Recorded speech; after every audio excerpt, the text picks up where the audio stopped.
What's up guys, Justin back again for Team Shenanigans, and today I am bringing you my updated Guardians build. Now, Guardians have kind of been left in the dust with all the support executioners have gotten. It is a lack of support, but then it's also a lack of quality support. And a lot of us really believe it's just the simple fact that Bushiroad's really kind of scared of what the deck could do if they gave it too good of cards. But my thought process on that is that must mean, hey, the deck must still work then, if they're legitimately kind of afraid to give it too many cards. And I'd kind of put the deck down for a little while and not really played it that much, and I decided to rebuild it with, some of the new cards that came out, which really just one new card came out. And with the meta right now, I really feel like Guardians actually have a better shot than they have. That may sound kind of weird, but you have access to Soul Hate and stuff, and with the life ramp and of course the spell Benefit coming out, we can pump up our life even more.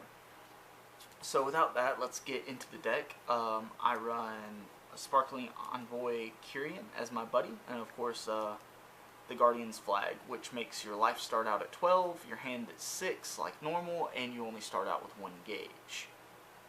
So let's get into the deck. Let's start out with the size 3s. I only run 2 size 3s at the moment, and they are the Impact Monster, Avalon Benedict Gray. Call cost, pay 3 gauge, and put a monster or Gate of Pardon Forgiven, where's it at? Right here, from your field on the bottom of your deck. And when this unit attacks, you can put 3 Guardians or Dragon World monsters from your drop zone to the bottom of your deck.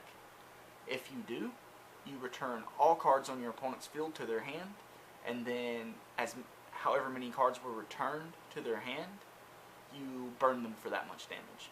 And it's on an 8/8 body, so it's a really good card. It's a good finisher, and even if you don't quite kill your opponent, if you plop this down in the center and you don't have to worry about penetrate, that's 8k. That's an 8k defense they have to worry about getting around. So it's a pretty good finisher, which is honestly sometimes that's what the deck's lacking. I've considered running the actual impact, but I still just don't really. I haven't tested it, but I just don't like the idea of it. Maybe I might test it later, but Benedict Gray's worked out pretty well for me so far. So going into pretty much the MVP of the deck and what keeps you around. This is Perpetual Envoy Elixir. It's a 5/2/3. Pay 1 gauge and put the top card of your deck into his soul as part of the call cost. He has move and soul guard, and he has these his 2 other abilities are what really just keeps the deck alive. So while he's on the field, he gives all of your Guardians on the field power +2. He gives it to your weapon, he gives it to your size 0, your size 1s, everything. And if you have 2 or less cards in drop, he gives all of your Guardians a crit. So he makes himself a 3 crit, he makes Angel Frill or a 3 crit, he makes your draw card a 3 crit, your Gate Searcher a 3 crit, and he can make Muriel a 2 crit, and he can make your item a 2 crit, and your item can go up to 3 crit just by its own effect. So this card's really good. It can help you OTK if your opponent, opens bad and you go second and it's an open center deck. You can just basically swing for so much damage opening up. A max of 1, 2, 3, 4, 5, 6, 7, 8, 9, 10, 11, 12 damage on turn 1 if you have your whole combo. Next, I run, of course, 4 copies of the Buddy. I call him the Silver Power Ranger because he really reminds me of the Silver Ranger from In Space, minus the wings. He's your Gate Searcher. He costs a gauge to call out, so a lot of people run the Flute Dragon. Even I used to run the Flute Dragon over him because the Flute Dragon was free to call out, but then you can choose to pay a gauge to search out the gate if you want. I chose to switch to him just for his other skill. Yes, he costs a gauge to call out, and then you instantly get a gate. But I noticed with the Flute Dragon, I would always go ahead and pay the gauge to get the gate anyway, just to +1 for skills later. So he is a 3/2/1, and if you have 2 or less cards in your drop, he gets power +3. So it becomes a 6k by himself just for your deck doing the normal things it does. And if you have Elixir on the field, he becomes a 8K, an 8K beater, and that can help you get over a Thora, over really any wall right there, and that really makes a big difference, and I love this guy. Next, run 3 copies of Angelus. When he enters the field, if you have either a Gate of Pardon Forgiven on the field or 1 or less cards in drop, you draw a card for free, and that it's a name ability and it only activates once per turn. So he's not spammable, and that's one reason why I'm not maxing him out, or else I would max him out. But that's why I'm only running 3, and you still see him enough in 3, with, especially if you haven't seen him, you have your size 2, and you want to draw a free card, you can get him off the gate, or you can get him off your new spell. But we'll get into that in a second. Next, I run 3 copies of Muriel. Muriel is a very good card, but with the meta right now, I chose to drop her down to 4, down to 3. I've even considered dropping her down to 2, just because she is searchable, and a lot of times she's not as useful. You want her for like your opening OTK if you have it, but when it comes to like getting rid of big beaters on the field, usually you'd rather have Angel Frill to call out, and then call out all of your other stuff and end up with your Gate Searcher on the field last to get it to know you can swing over it by itself. But she's a 4/2/3, and costs a gauge to call out, and when it attacks, if the number of cards in your drop zone is 3 or less, she gets double attack for the turn. And she also has the separate ability where every time she attacks and destroys an opponent's monster, you gain a life. So you don't gain life by dealing damage with her, but if you can drop her on the board, and if you're worried about your opponent's monsters on the side, you can sit there and pop and swing at both of them and potentially gain 2 life. So it's a good card. Like I said, its usefulness, it's still very useful for certain situations, but its usefulness has kind of gone down as like Prism Dragons have come out, and you're dealing with just like a huge 8K wall in most situations, and the most her power can reach is 6. So closing out the size 1s, run 4 copies of what is probably my favorite size 1 in the deck right now, Angel Frill. She's a 2/2/1, so her stats aren't impressing anybody. The 2 crit's still nice for when you go up against open center decks, but she also has move, so you can move her in the center if you don't have Elixir and benefit her away or bounce her away with Dragon Sky Regression, and get some pluses off that. When she attacks, if you have 5 or less cards in drop, you gain a life, so that's really nice. It's more life ramp. But her main usefulness is she's basically the Loki for Guardians. While she's on the field, every time you call another superheroine or Guardian to the field, you forcibly get to remove a soul from a card on your opponent's field. You get to choose a soul. So this, again, really helps against Prism Dragons also. It helps against Shadow Shades. It helps against Jaeger, as long as it's not, what's it called, God Vortis. The only thing this can't touch in Prism Dragons is Mystery Setting. So, but you have you can just swing at it after that. You can use this to remove all the other soul and then just start swinging. And a lot of people don't know, if this card's on the field, the way resizing happens, if you call over it, there's still, before the resizing, they're still both technically considered on the field. So its effect will still go off, and you still remove another soul, and then this goes to drop. So, a lot of people don't really realize that. But that's why I run 4 Angel Frill, and it's really funny if you call 2 or 3 to the field, and then you start calling other stuff, you do some crazy soul removing. And your opponent hates you for it. Now, moving on to the only size 0 I run in the deck, I used to buddy Shiny Bell, but I noticed it started getting kind of cloggy, and again, with the wall meta, it wasn't quite as useful. It's still extremely useful for the opening OTK that I explained earlier. She is a 2/1/2 free to call out, counter skill. Put herself and 1 card from your drop on the bottom of the deck, and then you gain a gauge. So you call this to the center, and while you have your item equipped and you're rushing down your opponent, you have like only 1 card left in drop. You swing with her, put her on the bottom, gain a gauge, put the last card in your drop on the bottom also with her, and now you have 0 cards in your drop, and your item gains a crit by its own effect. If you have Lixel on the field, it becomes a 3 crit. So it's a really good combo for the deck, and she really helps keep your drop empty while giving you gauge. It is a -1, but it helps the deck run, so it's worth it, and you really need the gauge. So that's it for the monsters. Moving on to the items. The only item you need in this deck is Sky Pillar Armor Doramonte. It's a 4K power 1 crit item, so its stats aren't super impressive or anything. And it's actually the secondary engine of the deck along with your gate. Your gate keeps ramping your life while keeping cards out of your drop. This card, once per turn, you can put a card from your drop on the bottom of the deck and then gauge one. So this is your gauge engine while helping your gate and other skills keep those cards out of your drop. So if you have this and your gate and your deck's just doing the normal things it does, like with Shiny Bell and everything, I'll even play against Black Dragon, like a mill deck, and it can be inconvenient at sometimes, but usually they're just, when they're milling me, they're just giving me more fuel for like my draw cards and my gate and everything. Because sometimes you really have to prioritize and you don't even have enough cards in drop to activate all your skills once per turn. So you have to ask yourself, is my gauge more important this turn, or is my life more important this turn?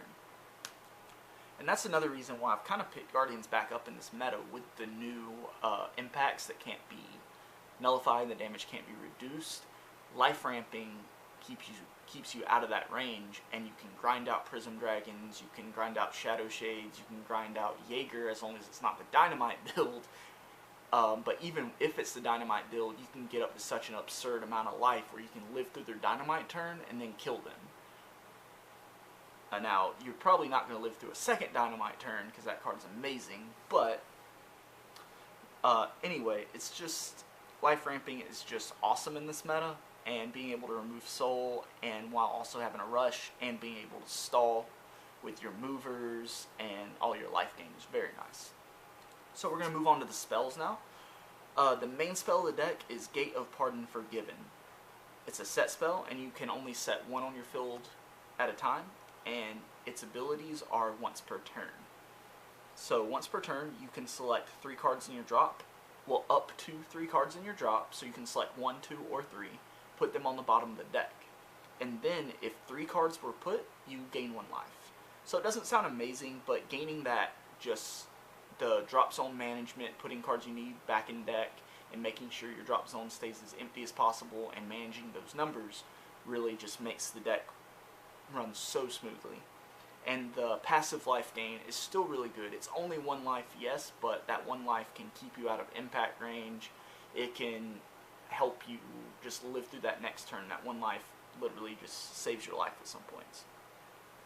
The other effect that I was really down on for the longest time, but the changes I've made to this deck actually really help it happen a lot more often, is if this is on your field and you have no cards in drop and no monsters on the field, you can put a card from your hand on the bottom of your deck and call any card, any Guardian from your deck by paying its call cost. So that's really awesome. The problem used to be you would get stuck with like a Gate Searcher or an Angelus on the side, and your opponent would have no reason to attack it and would leave it there, and then you wouldn't be able to call what else you needed out with your Gate skill. But now running Benefit, with the addition of Benefit and Dragon Sky Regression, and even our new spell I'm going to get to in a minute, it's not as hard to accomplish with these 2 cards, and you don't always need it now that you have access to this card. So overall, it's a very good card, and the Gate just really is the deck's engine along with the item, like I explained before. Next, 3 copies of our newest spell, Heaven's Sunshine. It's a Dragon World and Guardian card. Cast cost, pay 1 life. You destroy any monster on your opponent's field, and then you search your deck for a monster of the same size and call it. So the downside is any like Osweirgard or Benefit type card that can make their monster go away at counter speed will make this card fizzle. So you just paid a life and negate yourself for nothing. So you want to be really careful when you cast this and what decks you cast it against. But overall, it's just an amazing card, because if it goes off, you didn't necessarily +1, it replaced itself, but you got rid of a problem card on your opponent's field while getting a monster out of your deck. So as you can see, like I was talking about being in a wall meta, I don't main size 3s other than the impact monster. I would definitely sideboard one of the double attacking size 3s, like the guy that costs 2 gauge to call out, and you put 2 cards from the bottom of your deck, or from your drop zone to the bottom of your deck to pop something once per turn, then it has double attack. I definitely would, if I was taking this to a tournament, I would sideboard that card. I just prefer all these cards mainboarded, and you still have a target for it. And anyway, this card isn't optimal against like Prism Dragons, which is the biggest size 3 deck in the meta right now, or a Jaeger deck if it's running God Vortis. This card can't do anything to God Vortis either. So against those decks, you would probably consider siding this out, or at least one maybe, just because it'll be a dead draw sometimes unless you pop a size 0. But overall, it's a very good card.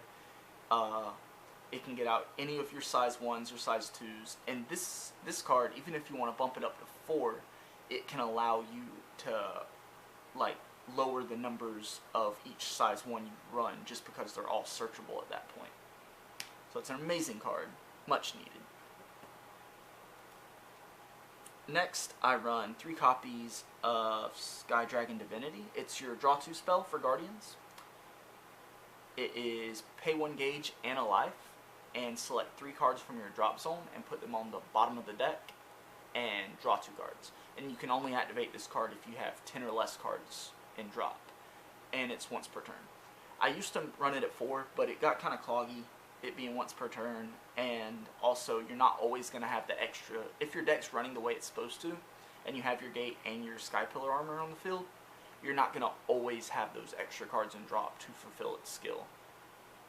And you don't want to pay life too often, like I mentioned in this meta. Even though you're life ramping a lot, you're life ramping to survive through your opponent's turns, not to necessarily constantly pay life to do things. You pay life when you need to, and that's why this card and the new spell and this card are the only cards I run that pay life. Next, run 4 copies of Heaven's Shield. You can only cast this card during an attack on your opponent's turn, and if you have a Guardian on the field. So any Guardian monster, your item, or your gate on the field, you're good to cast this card. Nullify the attack, and you gain a life. Then if you have 0 cards in your drop zone, this spell can't be nullified. So that's very good. If you're managing your drop zone right, it's not hard to make this unnullifiable. The only awkward situation you can be in is if your opponent attacks with other pokes first.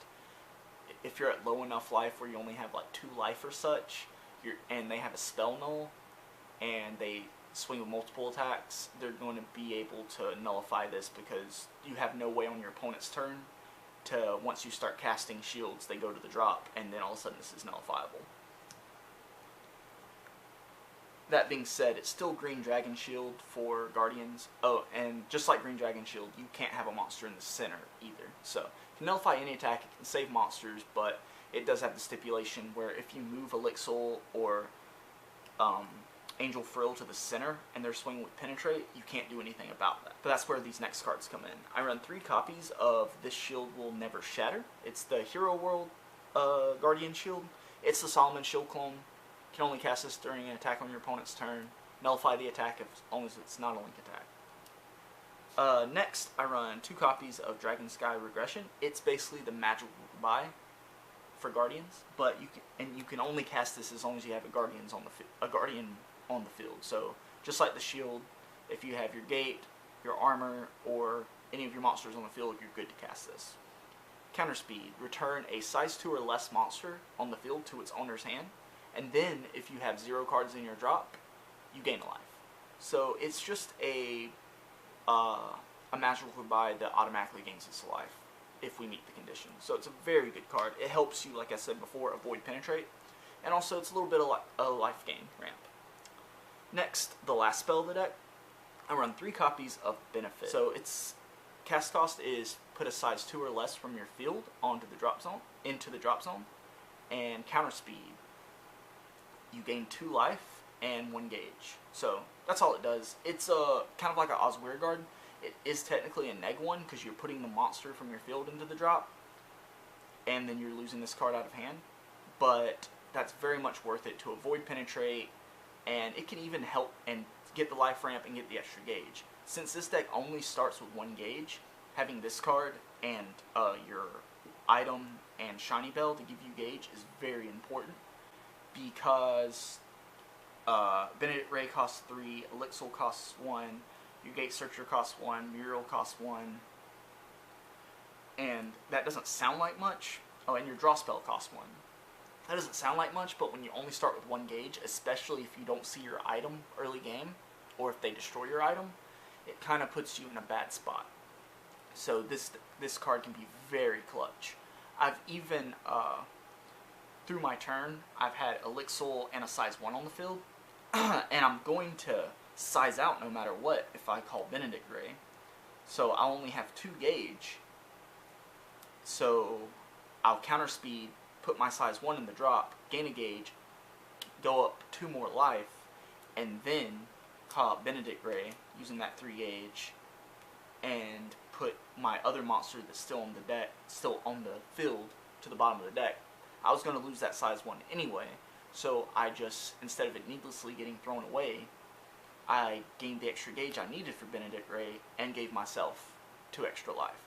So this card is very amazing, and it really helps give Guardians that little bit of extra life ramp.